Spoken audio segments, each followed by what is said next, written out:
Suppose there is a frustum of some object. Here it is a frustum of the cone. Okay, so how will you make it?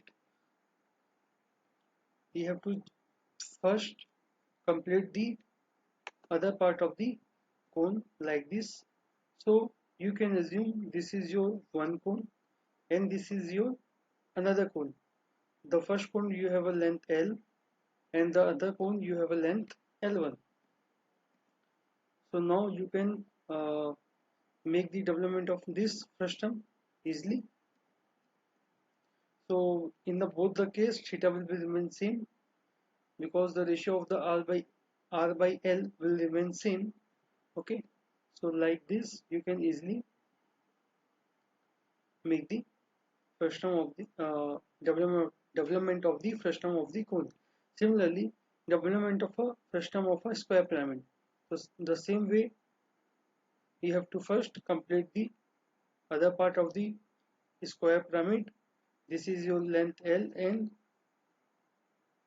and this is your length L1. So you can easily now complete the development part of the square pyramid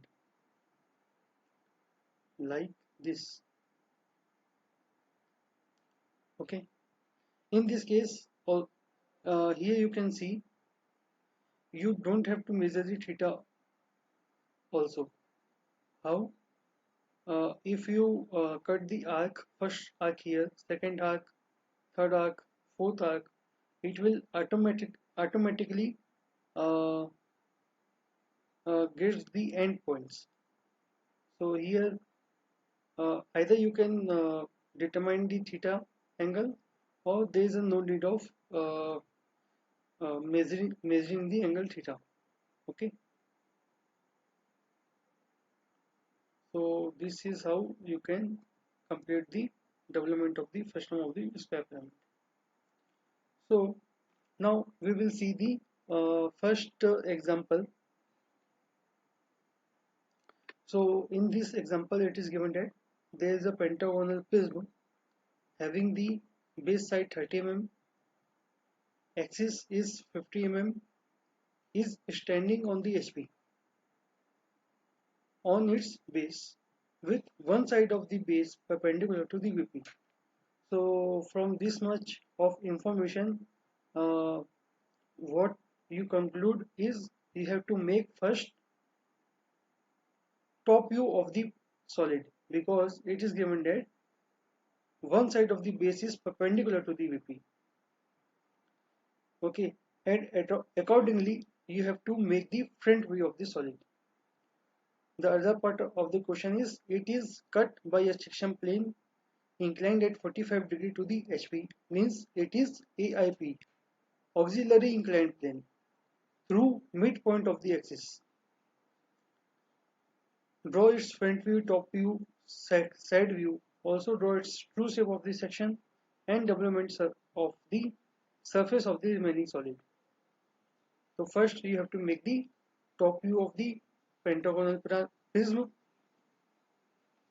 So this is how you will make the top view, and this is the your one base side which is perpendicular to the vertical vertical plane.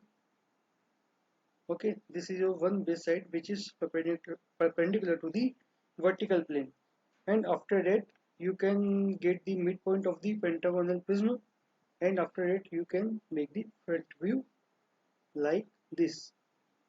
Okay, so from here you can see this is your one edge which will be visible to you, this is your second edge, and this is your third edge, and these two edges will be parallel to each other. Similarly, these two edges will be parallel to each other. Now you have to uh, cut the solid by a section plane which is inclined to the 45 degree and passing through the midpoint of the axis.